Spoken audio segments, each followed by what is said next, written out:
Assalamualaikum warahmatullahi wabarakatuh. Selamat siang, selamat pagi, dan selamat malam teman-teman. Perkenalkan, nama saya Anil Kadir Ramadan, mahasiswa dari STIMI Kandani Makassar. Di sini saya akan menjelaskan materi dari perangkat lunak. Adapun materi-materi yang saya akan jelaskan, yang pertama yaitu pengertian perangkat lunak. Yang kedua, sejarah perangkat lunak, dan yang ketiga, fungsi perangkat lunak. Yang keempat, jenis-jenis perangkat lunak. Yang kelima, macam-macam perangkat lunak. Yang keenam, contoh perangkat lunak. Yang ketujuh, komponen perangkat lunak. Yang kedelapan, manfaat software. Dan kesembilan yaitu kesimpulan.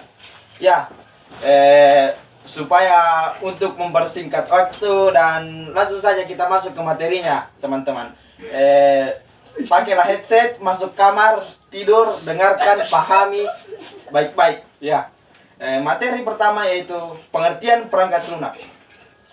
Perangkat lunak adalah kumpulan beberapa perintah yang dieksekusi oleh mesin komputer dalam menjalankan pekerjaannya. Perangkat lunak merupakan catatan bagi mesin komputer untuk menyimpan perintah maupun dokumen serta arsip lainnya. Perangkat lunak atau software merupakan data elektronik yang disimpan sedemikian rupa komputer itu sendiri. Data yang disimpan ini dapat berupa program atau instruksi yang dijalankan oleh perintah maupun catatan-catatan yang diperlukan oleh komputer untuk menjalankan perintah yang dijalankannya. Untuk mencapai keinginannya tersebut, dirancanglah suatu susunan logika yang disusun ini diolah melalui perangkat lunak, yang disebut juga dengan program beserta data-data yang diolahnya. Pengelolaan pada software ini melibatkan beberapa hal, diantaranya sistem operasi, program, data, dan sebagai berikut. Software ini mengatur sedemikian rupa sehingga logika yang dapat dimengerti oleh mesin komputer. Itulah tadi pengertian dari penjelasan dan pengertian dari perangkat lunak. Yang kedua yaitu sejarah perangkat lunak. Sejarah perangkat lunak ini terbagi dari 4. Yang pertama, era pioner. Era pioner merupakan perangkat lunak satu kesatuan dengan perangkat keras. Yang kedua, era stabil. Perangkat lunak dapat menjalankan beberapa fungsi, mampu melayani banyak pengguna, mulai dikenal sistem bisnis, data yang memisahkan program dengan data. Yang ketiga, era mikro. Perangkat lunak ini dibedakan menjadi 2, yaitu perangkat lunak sistem menangani masalah internal. Yang kedua, perangkat lunak aplikasi digunakan untuk keperluan tertentu. Dan yang keempat, era modern. Teman-teman, era modern ini pasti tidak tahu kan sekarang ini era modern. Pada era modern ini mulai mengenal masukan berbentuk suara dan gambar software atau perangkat lunak komputer berdasarkan distribusinya dibedakan menjadi beberapa macam, yaitu software berbayar, software gratis atau free software, shareware atau hardware. Itulah tadi sejarah perangkat lunak. Kita langsung saja kita masuk ke materi ketiga, yaitu fungsi perangkat lunak. Fungsi perangkat lunak ini, perangkat lunak komputer berfungsi untuk fungsi perangkat lunak adalah memproses data atau instruksi perintah hingga dapat hasil atau menjalankan sebuah perintah tertentu. Perangkat lunak ini juga berfungsi sebagai sarana interaksi yang menjembatani atau menghubungkan pengguna komputer dengan perangkat keras atau hardware. Hardware ini terbagi dari 3 macam. Yang pertama, mengidentifikasi program. Yang kedua, menyiapkan aplikasi program sehingga tata kerja seluruh perangkat komputer terkontrol. Yang ketiga, mengatur dan membuat pekerjaan lebih efisien. Mudah-mudahan teman-teman tidak bosan tonton terus sampai selesai supaya Anda banyak mendapat ilmu. Saya berkeringat. Langsung saja kita masuk ke materi yang keempat. Materi yang keempat ialah jenis-jenis perangkat lunak. Jenis-jenis perangkat lunak ini terbagi dari 10 macam. Yang pertama ialah perangkat lunak aplikasi atau application software. Application software atau perangkat lunak aplikasi merupakan subkelas sebuah perangkat lunak komputer yang berguna untuk kemampuan komputer agar langsung dapat melakukan tugas yang diinginkan oleh pengguna, dan biasanya dibandingkan dengan perangkat lunak sistem yang mengintegrasikan berbagai kemampuan komputer, namun tidak secara langsung menerapkan kemampuan tersebut untuk mengerjakan suatu tugas yang menguntungkan pengguna. Yang kedua adalah bagian B, sistem operasi atau operating system. Misalnya Linux, OS, sistem operasi misalnya Linux merupakan suatu komponen pengelola piranti perangkat lunak dasar atau esensial komponen yang tersistem sebagai sumber daya perangkat keras komputer atau hardware, serta ada layanan umum sebagai aplikasi. Perangkat lunak sistem operasi merupakan jenis yang paling penting dari perangkat lunak sistem dalam sistem komputer. Tanpa sistem operasi, pengguna tidak dapat bisa menjalankan program aplikasi pada komputer mereka dengan pengefulian program booting. Sistem operasi memiliki penjadwalan yang sangat sistematis dan mencakup perhitungan pengguna memori, pemrosesan data, penyimpangan data, serta sumber daya lainnya. Bagian C, alat pengembangan perangkat lunak atau software development tool. Maaf ya, bahasa Inggris saya kurang mantap begitu karena saya orang Indonesia saja kodong. Alat pengembangan perangkat lunak seperti kompilator untuk bahasa pemrograman tingkat tinggi seperti Pascal, serta bahasa pemrograman tingkat rendah seperti bahasa rakitan. Contoh umumnya perangkat lunak aplikasi ialah pengelola kata seperti Microsoft Office, OpenOffice, serta pemutar media seperti Windows Media Player, Winmap, dan GoMPire. Ya, mungkin teman-teman ini bosan sekali, kapan di gimana nih, dilanjut atau kita olahraga dulu? maaf di lah garing caraku ngelawak. Ya, langsung saja kita masuk ke materi teman-teman. Bagian D, pengendali perangkat keras. Pemicu piranti atau device driver merupakan sebuah istilah teknologi informasi yang mengacu pada komponen perangkat lunak yang mengizinkan sebuah sistem komputer sebagai komunikasi dengan perangkat keras. Sebagian dari perangkat keras tidak akan bisa berjalan atau sama sekali tidak bisa berjalan tanpa driver yang cocok terinstal dalam sistem operasi. Pada umumnya akan memuat ke dalam ruangan kernel atau kernel space. Bahasa Inggris saya kurang bagus ini teman-teman. Sistem operasi selama proses booting dilakukan atau sesuai dengan perintah saat ada investasi pengguna atau masukkan sebuah perangkat plug and play. Saya juga capek nih teman-teman. Gimana teman-teman yang menonton pasti juga bosan ini. Perlu kita olahraga di. Ya, kita masuk ke materi bagian E, yaitu perangkat lunak menetap atau firmware. Bukan nama bapak saya, nama bapak saya itu Firman Ahmad Firman. Ini juga hampir sama, firmware. Ya, perangkat lunak menetap atau firmware merupakan sebuah istilah yang mengacu kepada rutin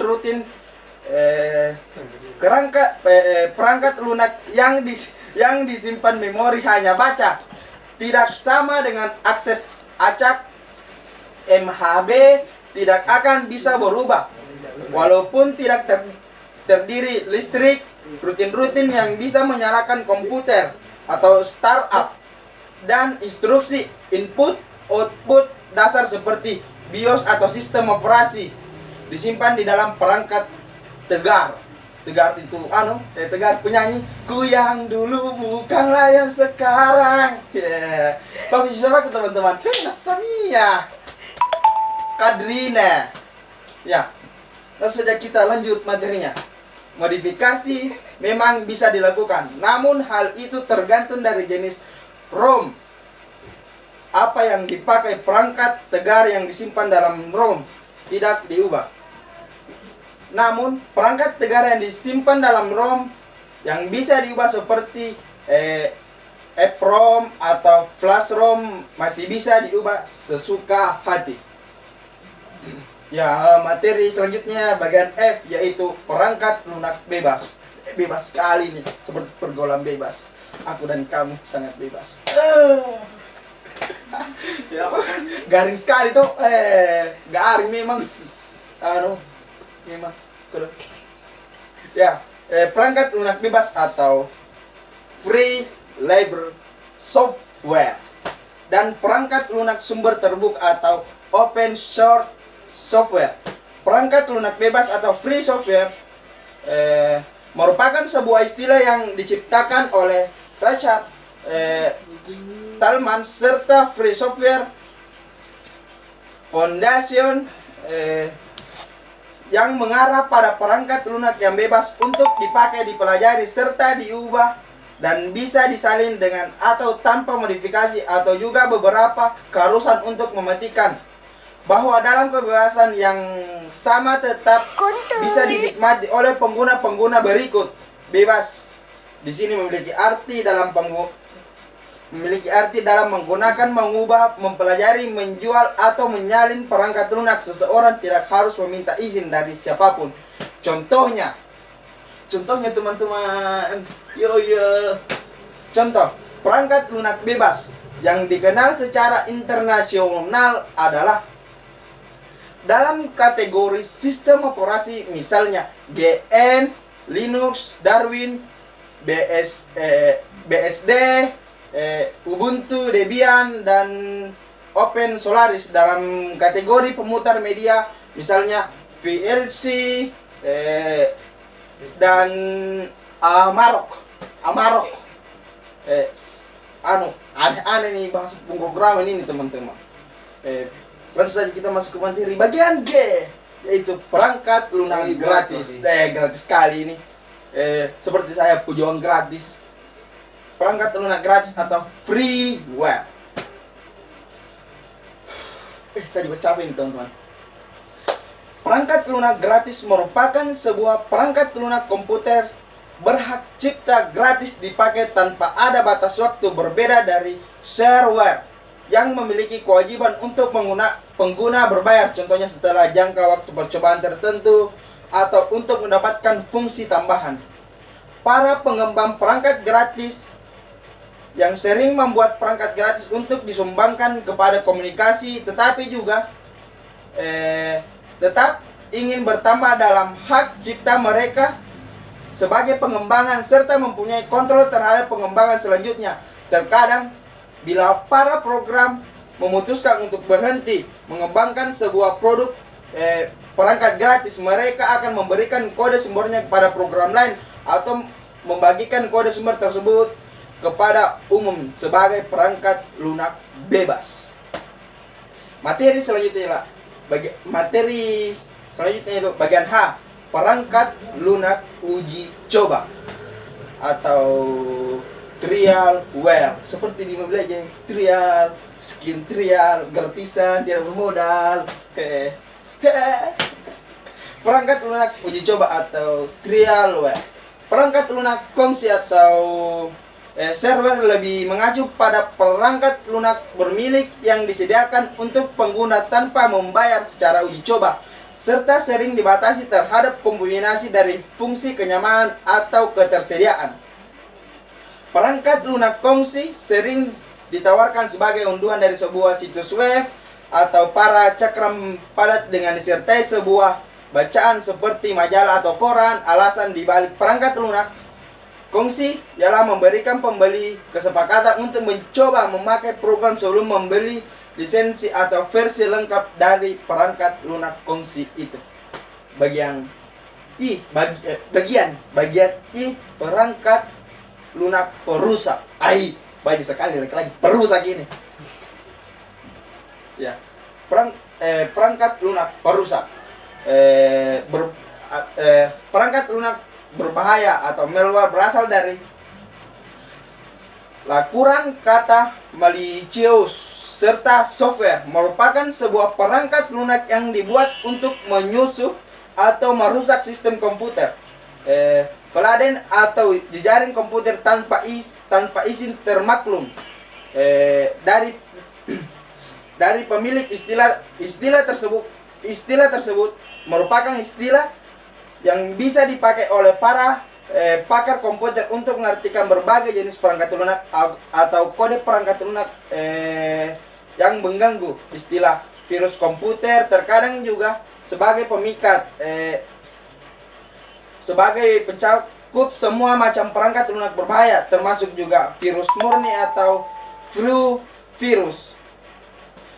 Bagian J, perangkat lunak sumber terbuka atau open source software. Perangkat lunak sumber terbuka adalah perangkat lunak yang kode sumbernya terbuka untuk dipelajari, dimodifikasi, ditingkatkan, dan disebarluaskan karena sifat ini biasanya dikembangkan oleh sebuah komunitas yang bertujuan untuk mengembangkan perangkat lunak bersangkutan. Produk perangkat lunak yang dihasilkan ini biasanya bersifat bebas dan menganut kaidah dan etika tertentu. Semua perangkat lunak bebas atau free software ialah perangkat lunak sumber terbuka. Akan tetapi perangkat lunak sumber terbuka belum tentu perangkat lunak bebas, tergantung kaidah yang dipakai dalam melisensikan perangkat lunak sumber terbuka tersebut. Ya, itulah tadi dari jenis-jenis perangkat lunak. Jenis-jenis perangkat lunak itu ada 10 macam, teman-teman. Itulah tadi penjelasan dari jenis-jenis perangkat lunak. Kita masuk materi kelima. Macam-macam perangkat lunak. Macam-macam perangkat lunak terbagi dari 4 macam, yaitu sistem operasi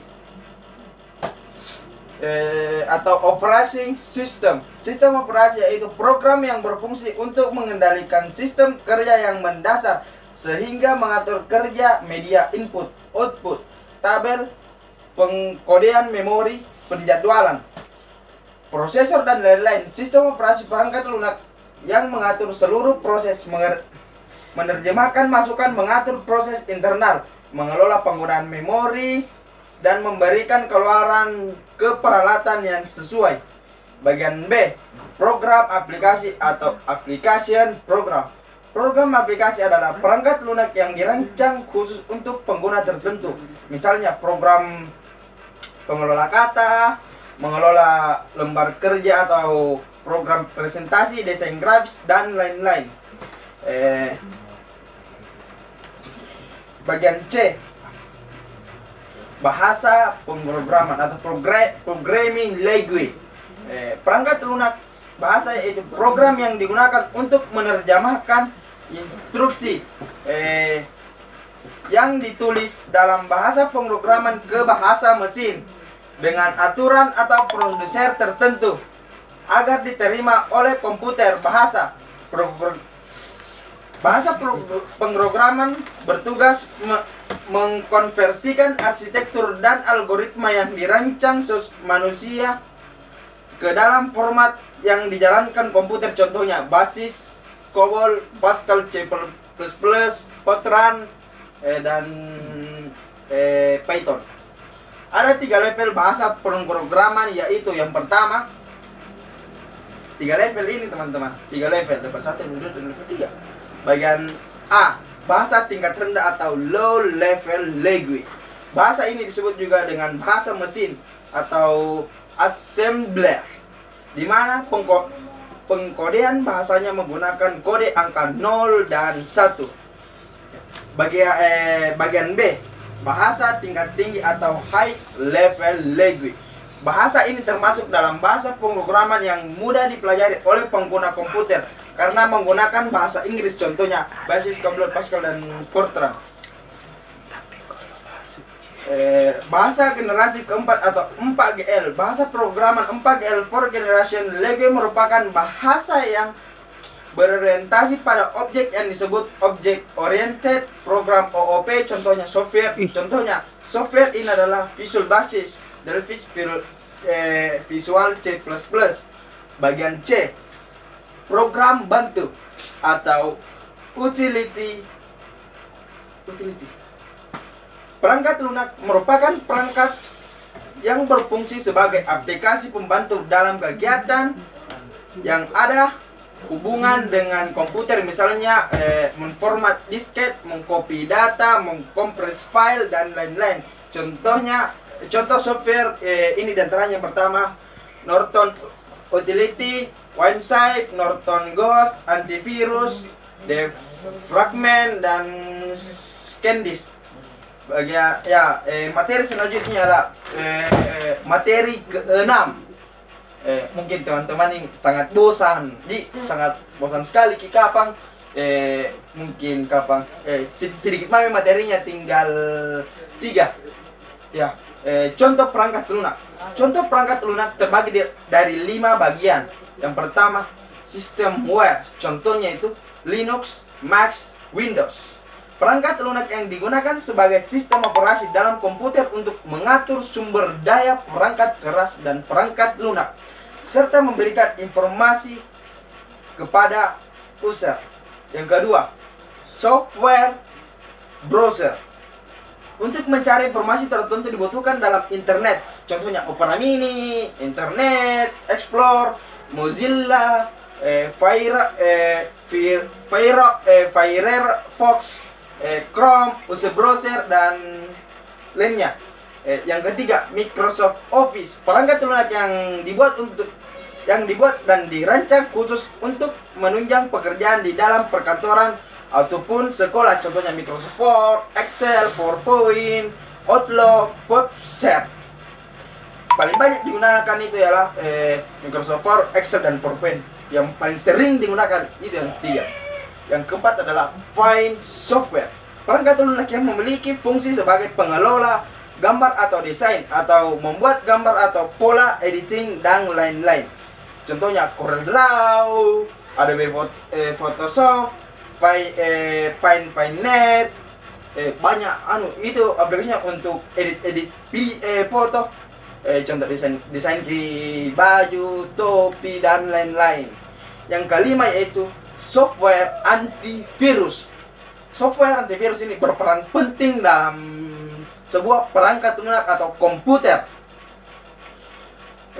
Software antivirus melindungi sistem dari berbagai serangan virus. Contohnya AVG, Norton, Avast, Madaf, dan lain-lain. Ya, itu tadi materi yang ke-6. Kita langsung masuk ke materi yang ke-7, yaitu komponen perangkat lunak komputer. Yang pertama, sistem operasi. Perangkat lunak merupakan kali yang akan dibaca oleh komputer pada saat menjalankan booting sebagai dasar pengoperasian komputer, sekaligus menjadi komponen utama dalam sebuah sistem software. Contohnya DOS, Windows, Linux, Novel, Unix, dan lain-lain. Yang kedua, program tambahan atau program bantu. Program atau program bantu adalah perangkat lunak sistem dengan fungsi tertentu. Contohnya untuk memeriksa perangkat keras, disket yang rusak, mengatur isi ulang hard disk.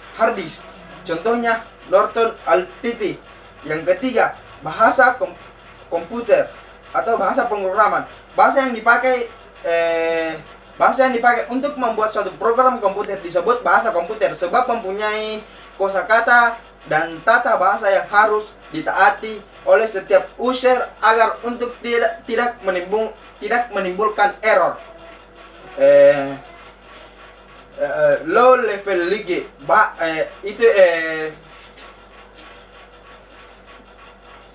low level league atau bahasa tingkat rendah adalah bahasa tingkat rendah sebab bahasa tersebut sulit dipahami dan hanya dapat dimengerti oleh pembuatnya. Ini bahasanya susah sekali dimengerti, teman-teman.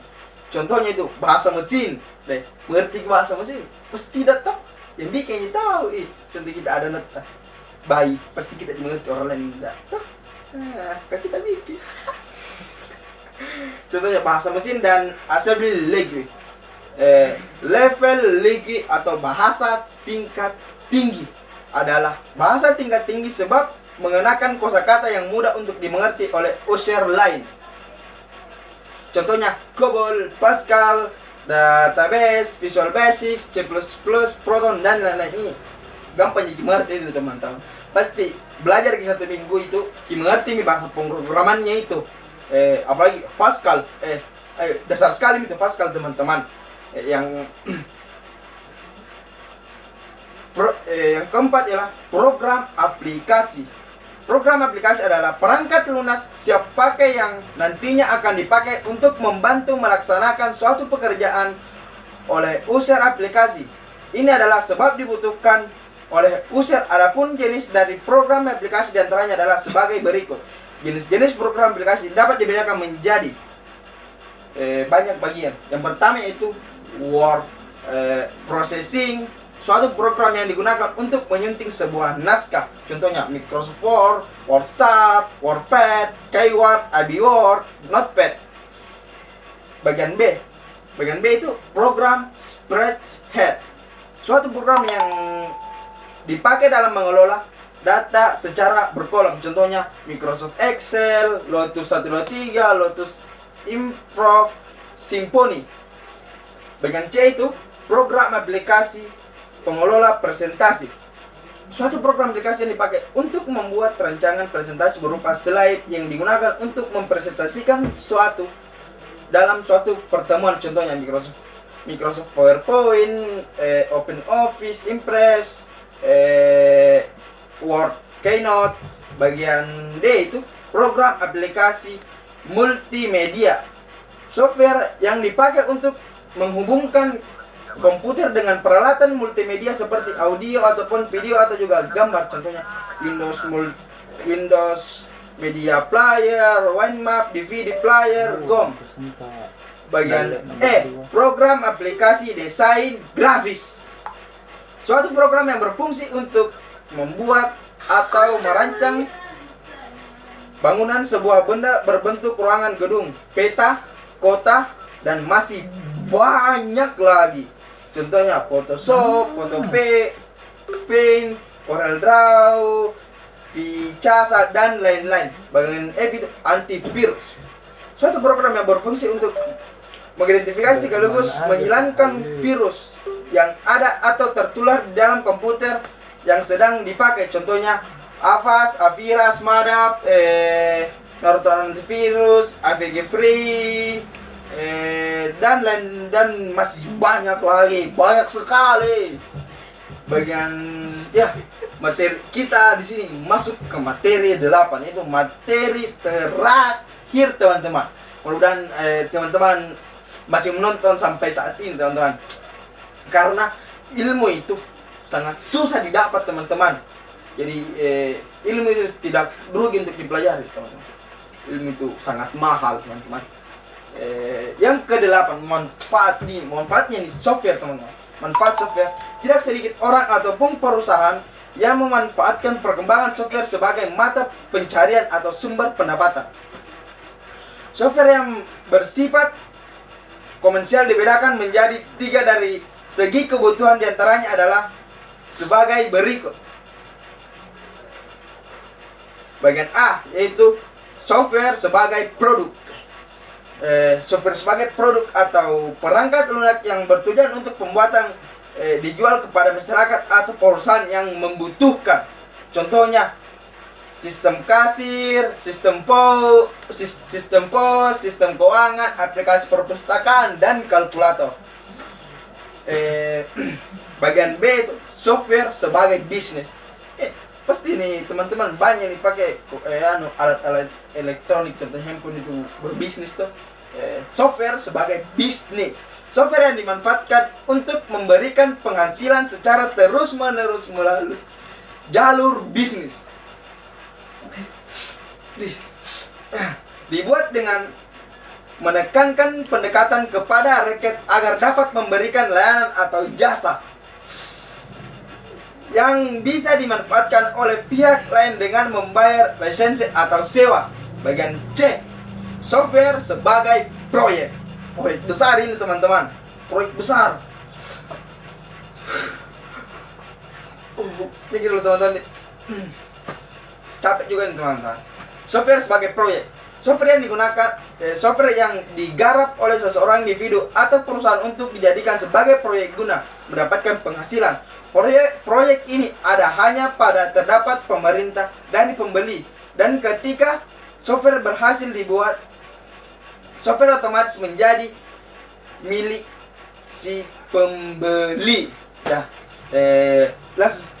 begini teman-teman, kan teman-teman di sini sangat bosan sekali tuh. Jadi kesimpulan saya dalam materi ini yaitu software komputer adalah perangkat elektronik yang canggih dan akan terus berkembang sehingga para ilmuwan pun belum menetapkan kapan berakhirnya teknologi software komputer ini, dan akan terus mengembangkannya karena menurut para ilmuwan komputer masih banyak kekurangan. Itu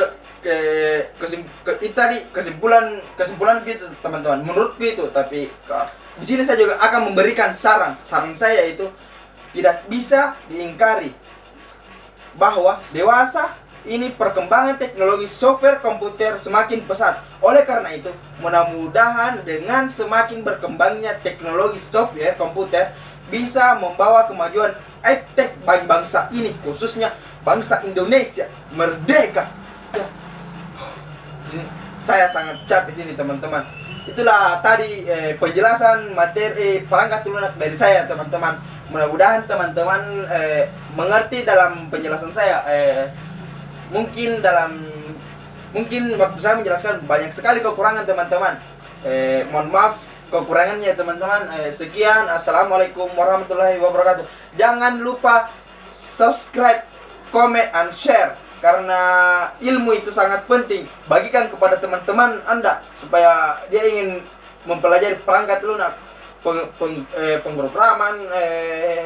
Bila teman-teman ingin masuk di perguruan tinggi yang ada di Sulawesi Selatan, masuk saja di STIMIK Handayani Makassar. Ada di situ jurusan IT teman-teman, teknik informatika, sistem informasi, manajemen, sistem informasi S2.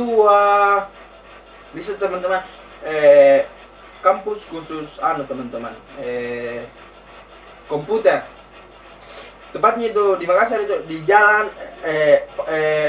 Adiaksa Baru teman-teman, itu orangnya jalannya. Ya, terima kasih. Assalamualaikum warahmatullahi wabarakatuh.